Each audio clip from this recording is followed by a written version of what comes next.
A very good morning to everybody. 25 वर्ष की उम्र तक पहुँचते पहुँचते हम अपनी करियर की शुरुआत कर देते हैं और 65 वर्ष की उम्र तक पहुँचते पहुँचते हम रिटायरमेंट के बारे में सोच विचार करने लगते हैं, क्योंकि उस समय हमारे शरीर की हड्डियाँ कमज़ोर हो जाती है, आईसाइट बहुत कमज़ोर हो जाती है और हमारा हेल्थ बहुत ख़राब होता है, हॉस्पिटल का खर्चा बहुत बढ़ चुका होता है। तो कहीं ना कहीं आराम करने की बहुत ही ज़रूरत होती है। जिन लोगों का कोई ग्रोथ प्लान नहीं होता है, एक स्टैटिस्टिक रिपोर्ट बताती है कि करीबन उन लोगों में से 60% ऐसे लोग होते हैं जो कहीं ना कहीं किसी न किसी के अंडर में काम कर रहे होते हैं अपने घर के खर्चे को सुचारू रूप से चलाने के लिए। अगर हम देखें प्राइवेट सेक्टर एम्प्लॉय जिनका कोई पेंशनेबल इनकम नहीं होता है, उनके लिए तो मजबूरी बन जाती है किसी न किसी के अंडर में काम करने के लिए, सैलरी लेने के लिए।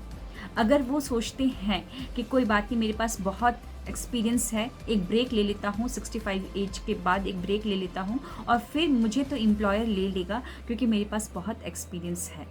लेकिन इस अंधविश्वास में मत रहिएगा, क्योंकि कोविड-19 में बहुत ही बड़ी संख्या में कॉलेज से बच्चे पास आउट हुए हैं जिनके पास कोई जॉब नहीं है। तो उसी काम के लिए, जिस काम के लिए एम्प्लॉयर आपको मोटी रकम देने वाला होगा, तो शायद वो कहीं ना कहीं एक फ्रेशर्स को लेने के लिए सोच विचार करेगा, क्योंकि फ्रेशर्स कहीं ना कहीं उसी काम को 15 से 20 हज़ार में ही कर देगा। ओके। और अगर आप ये सोचते हैं और ये सोच कर रिलैक्स होते हैं कि कोई बात नहीं, मेरा तो पेंशनेबल जॉब है, मैं तो गवर्नमेंट सर्विस एम्प्लॉय हूँ, लेकिन कभी आपने इस गणित के बारे में सोच विचार किया है कि जब तक आप जॉब में रहते हैं तब तक तो आपको एक अच्छी खासी सैलरी मिल रही होती है, लेकिन जैसे ही आप रिटायरमेंट लेते हैं तो आपका पेंशनेबल इनकम बहुत ही कम हो जाता है। ये कैसा गणित है कि जिस समय हमको पैसे की बहुत ज़रूरत होती है, जिस समय हमको आराम की बहुत ज़रूरत होती है क्योंकि हमारा हॉस्पिटल का खर्चा बहुत बढ़ चुका होता है, जिस समय हमको हमारे बच्चे कॉलेज में जा रहे होते हैं, उनका कोचिंग का खर्चा बढ़ चुका होता है, उनका शादी ब्याह का खर्चा आने वाला होता है, तो जिस समय पैसे की ज़्यादा ज़रूरत होती है उस समय उस पेंशन इनकम से काम नहीं चल रहा होता है। तो इसलिए कहीं ना कहीं हमारी मजबूरी बन जाती है किसी न किसी के अंडर में काम करने के लिए। तो करीबन 60% ऐसे लोग होते हैं जो कि किसी न किसी के अंडर में काम कर रहे होते हैं। करीबन 25% लोग जिनका कोई ग्रोथ प्लान नहीं होता है, वो अपनी फैमिली के ऊपर डिपेंड हो जाते हैं, क्योंकि वो किसी के अंडर में काम नहीं कर सकते हैं क्योंकि उनका हेल्थ इशू होता है। ओके।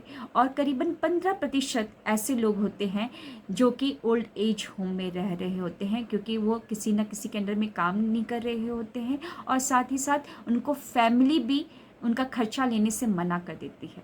और सिर्फ एकमात्र 5% ऐसे लोग होते हैं जिनका ग्रोथ प्लान था, फ्यूचर प्लान था, इसीलिए वो लोग फिनेंशियली फ्रीडम को इंजॉय कर रहे होते हैं। तो दोस्तों, आप इन कैटेगरी में से अपने आप को कहाँ पे पाएंगे? 60% वाली कैटेगरी में जो कि किसी के अंडर में काम कर रहे होते हैं स्टिल आफ्टर रिटायरमेंट एज, या 25% जो कि फैमिली और अपने बच्चे पर डिपेंड हो जाते हैं, या 15% जो ओल्ड एज होम चले जाते हैं, या 5% जो कि फिनेंशियली फ्रीडम को इंजॉय कर रहे होते हैं। I know most of the people अपने आप को 60% में ही पाएंगे। तो दोस्तों, अगर आपका 65 एज हो चुका है, रिटायरमेंट का एज हो चुका है और स्टिल आप किसी एक अपॉर्चुनिटी की तलाश में हैं जो कि घर से ही हो सकता है, बिना कोई लागत से, फ्लेक्सिबल टाइमिंग हो, कोई बॉस ना हो और मान सम्मान काफ़ी मिल रहा हो, तो आपके लिए बेस्ट ऑप्शन आता है नेटवर्क मार्केटिंग का। या आई नो, नेटवर्क मार्केटिंग का नाम सुनते ही कहीं ना कहीं आप मेरे वीडियो को पॉज कर देंगे या स्टॉप कर देंगे या एग्जिट कर देंगे। ऐसा मत करिए। पहले नेटवर्क मार्केटिंग के बारे में समझिए कि नेटवर्क मार्केटिंग होता क्या है, क्योंकि आधा ज्ञान काफ़ी खतरनाक होता है। नेटवर्क मार्केटिंग एक बिजनेस मॉडल है जिस तरीके से हर कंपनी के प्रोडक्ट को प्रमोट किया जाता है और बिचौलियों के द्वारा कंज्यूमर तक पहुंचाया जाता है। यहाँ पर कोई बिचौलिया नहीं होता है, ना ही कोई प्रमोशन के लिए हम सुपरस्टार या फिल्म स्टार या एक्टर को हायर करते हैं। यहाँ पर कंपनी के प्रोडक्ट को वर्ड ऑफ माउथ से ही लोगों तक पहुंचाया जाता है।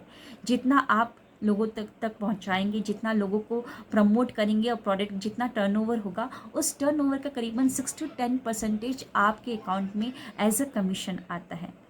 और फिर क्या होता है, उस कमीशन को, उस जो रेगुलर पे आउट से फिर से वही घमंड आपका वापस आ जाता है। कौन सा घमंड?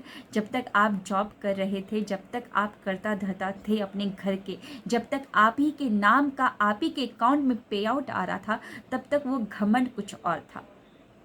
तो फिर से वो घमंड आपको वापस आ जाता है, सेल्फ एस्टीम आपका हाई हो जाता है, सेल्फ रिस्पेक्ट बढ़ जाता है।